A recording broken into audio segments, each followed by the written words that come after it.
Okay, so since we posted the ratios lesson yesterday, I've had a lot of questions just going over what equivalent ratios are, or it's been a while since we've gone over them.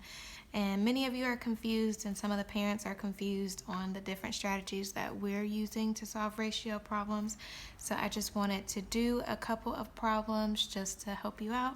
I'm not going to do them all, but I will do the first two just so that you're aware of what's going on. So, in our first problem, we have a class survey showed that 8 out of 25, and that's something that I'm going to underline, 8 out of 25 students had plans to travel over spring break. So that means for every group of 25 students that we have, there are 8 of them that have plans to go somewhere over spring break. So it says how many students out of 400. So we have to think if we were to continue this pattern or keep this pattern going in the event that we have 400 students, how many of those students would we expect to be traveling over spring break?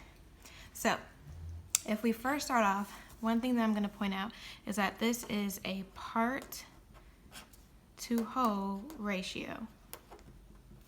Okay, because we know that we have a particular part, 8 students out of 25 total students. And you guys know I'm left-handed, so I have to turn my paper. We have 8 out of 25 students. Okay, now if we think about this in groups or as a pattern, then we would think that for every 25 students, something's happening. For every 25 students, we have 8 that are actually going to go wherever they're going for their plans for spring break. So then one question we might ask ourselves is, how many 25s can we get out of 400? How many groups of 25 students can we get out of 400? And so I know off bat, if we think of 25s like quarters, that I can get 4 25s in 100. So that would be 100. And if I draw another 4,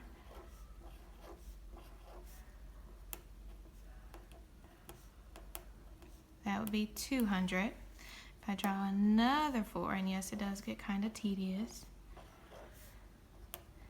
that would be 300 students. And if I draw another 4, that would be 400 students. Okay? Now, the idea isn't just that we have 25 students. It's that for every group of 25, 8 of them are going somewhere. So for every group of 25 students I have, 8 of those students are actually planning to go somewhere for their Thanksgiving or spring break trip. So if I think about that, for every group of 25, 8 students have plans to do something. And we can keep that pattern going. All right, so now let's think of this in terms of equivalent ratios. We can set up a proportion. So we know that 8 out of 25 students are going to go on a trip. Well, in this situation, my whole is 25, but I want to think of a situation where my whole, or the total number of students that I'm talking about, is 400 students, okay? Now, just like we drew our diagram, we're asking ourselves, how many 25s can we get out of 400, right? Or how are we jumping from a group of 25 students to a group of 400 students? Now, oftentimes we ask ourselves, do we multiply or do we divide? In this situation, I know that 400 is a lot larger than 25, so most commonly I multiplied. However, if you're not aware of what to multiply by, then you could do 400 divided by 25 to figure it out. But if I go back to my diagram, I would see that there are 1, 2, 3, 4, 5, 6, 7, 8, 9, 10, 11, 12, 13, 14, 15, 16 sets of 25 and those full 400 students. And for each one of those 25, I had 8 students who were going to have plans to go travel. So that means I also have those 8 students 16 times. And this is how we're going to create our equivalent ratio. And so if you take out your calculator or if you do the math by hand, you know that 8 times 16 is 128 students, which means out of 400 students, if we make the pattern that large, we could expect 128 of them to have plans, just going off of a diagram or creating equivalent ratios. Okay, so that's number 1. Number 2 is a little bit different. It says the world's fastest insect is a dragonfly, which can fly up to 36 miles per hour. Now, the first thing that I do want to point out is that word per hour should tell you something.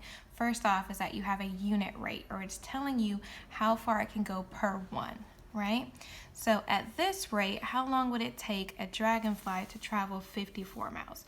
So I'm not going to draw a diagram for this one. I'm just going to go off of the concept of setting our ratios equal to each other or creating a proportion. So we know that it can fly 36 miles in 1 hour. Okay? Now, if I'm going to create an equivalent ratio, that means I still have to keep my hours on the bottom and I have to keep my miles on the top. Okay? Now, I'm not sure the amount of hours that it is going to take, but I do have another piece of information. And that piece of information that I have is that, okay, well, how long is it going to take it to go 54 miles? Keeping in mind that if it's going at a constant rate, these should be equivalent, right? So 36 to 1 and 54 to whatever amount of hours that it takes, they should both be equal to each other because it's flying at a constant rate, okay? Now, here's the thing. It's a little bit tricky to figure out how we're going from 36 miles to 54 miles. And it's not one of those perfect multiplications where we can just say times 1, times 2, or times 3, because 54 isn't even 36 two times. However, we can say that we're going to multiply. 54 definitely is larger than 36. In this situation, we're going to have to use the inverse of multiplication, which is division. If we do not know what to multiply by, then we can divide. So if we come down here to the bottom, we could say 54 divided by 36. What is that? I'm not going to lie, I did my math in advance. And it came out to be a decimal, even though a lot of us don't like dealing with decimals. But the decimal that I came up with was 1.589. Okay? And so that means we have gone 36 miles 1.589 times. All right.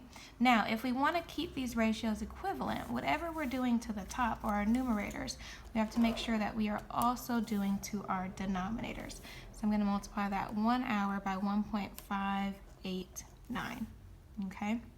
Now, this one tends to be easy multiplication, even though it seems like it isn't, because anything times 1 is just going to be itself. But when I write this down, 1.589 hours, and we're trying to make sense of that, we're like, that doesn't really make sense. 1.589, it's more than 1.5 or 1.5 hours. But it might be easier for us to round this decimal to the tenths place. So what I'm going to do, this is my tenths place. I'm going to look to my next door neighbor right here, which is an 8. I'm going to say, hey neighbor, are you 5 or higher, or 4 or lower? And this one is definitely an 8, so it's 5 or higher. And so I would like to think of this as 1.6 hours. It will take that dragonfly 1.6 hours to go 54 miles, which is a lot easier to think about than 1.589. It's just a little bit more than 1.5 hours or 1.5 hours. So I do hope that this video helped you in terms of figuring out the rest of the problems on this sheet. So you can go back and check your answers for 1 and 2, as well as try out 3 and 4 using both of those strategies. If you still have any questions, feel free to email me or write a comment below, and I'll definitely respond to them as fast as possible. Thank you.